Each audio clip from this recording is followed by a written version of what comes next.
guys! Welcome back again to my channel and thank you for watching. So for today's vlog, yan, itutur ko kayo dito sa aming na-furnish na unit dito sa Shore 2 Residences Tower 2. So yung unit owner dito, nag-avail siya ng aming furnishing package. So worth 160,000 pesos. Tapos meron siyang free na digital lock. O diba? Social. Digital yan.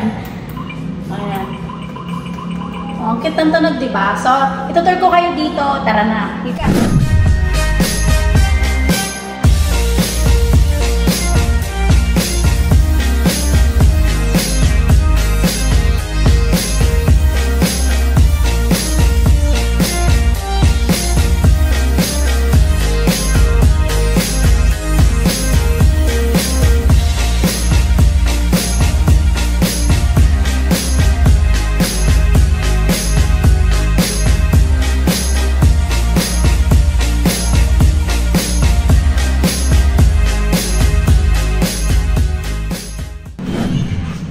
So this one is Shore 2 Residences Tower 1, 24 square meter na unit. So ito na.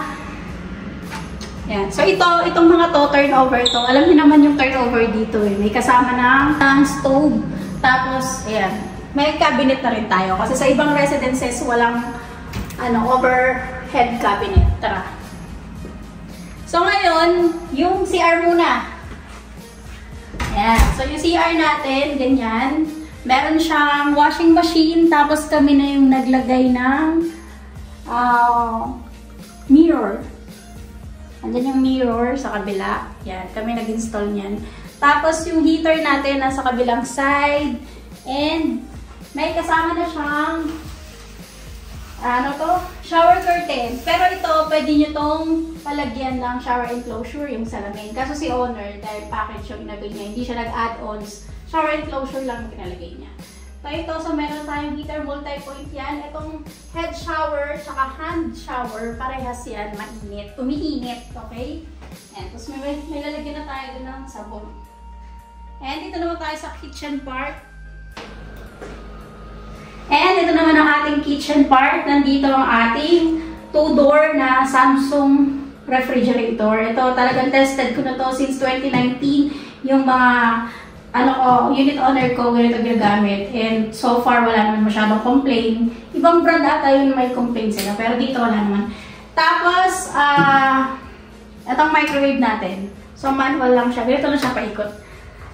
And we have the 4-seater dining table. So, dahil upgraded na yung iba nating furniture, so, ganito na yung nilagay natin. O, diba? Mas may design na, mas maganda na. And for the sofa bed, ayan, meron na kami supplier ng sofa bed na maganda. So, yan, nalalatag yan. Pwede talaga siyang maging bed. Tapos, meron pang pillow. Ang cute. So, tear na siya dito sa ating table. And for the bedroom, come on. Ayan. So, ito na yung ito na yung ating 3-door cabinet. Sa IKEA namin ito binili. Ayan. So, ito dito. Ayan, sa IKEA. And for our bedroom, ito, nandito ang ating queen size bed. So, maganda na yung ating headboard. So, talagang, ito, in-order namin to talagang pasadya to. Kasi, you can choose colors naman. And ito na yung ating mattress. 6 inches na mattress. Ayan. So, dito naman sa ating curtain, ayan, as usual, 3 kortina ulit, blackout na curtain, ganyan. Tapos, meron tayong aircon, syempre, isang aircon lang sa buong unit. This one is 1.5 horsepower. Sharp pa rin ang ating brand, kasi nga, subok na namin itong brand na to. And for the balcony, yeah, this one is facing Shore Residences. So, makikita niyo mga window type na na aircon yan. Shore Residences. Tapos makikita rin ng konti yung amenity ng Shore Residences, you know. And ayan, lalabas na tayo sa balcony. Tingnan natin kung anong meron sa balcony. Come on. Ayan. So, ito na yung compressor ng aircon natin. Ganito yung magiging itsura. Tapos, tingnan nyo. Ito, Shore Boulevard to. Yan, nakikita nyo daan. So, ngayon, permanent na yan. One way dito, tapos dito naman pabalik dun, palabas. So, pag gano'n, tsaka palabas. Yan na yung ating permanent route. Yan.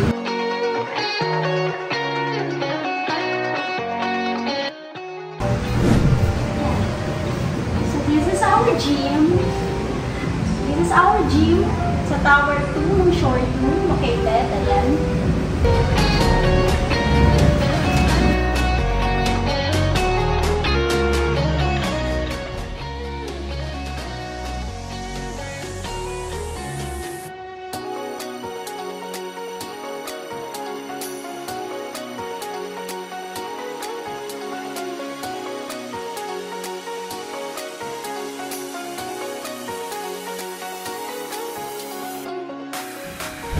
Guys, tatawag ko na kayo dito. So, this one is 24.10 square meter na 1-bedroom unit dito sa Shore 2 Residences. Ayan guys, sa mga gustong magpa-furnish, magpa-turnover, magpa-rent ng mga unit nila dito sa MOA Complex, yan, kontakin nyo lang po kami dito sa aming number. And please follow our Facebook and YouTube channel. Thank you guys for watching and please don't forget to subscribe to my channel. Bye!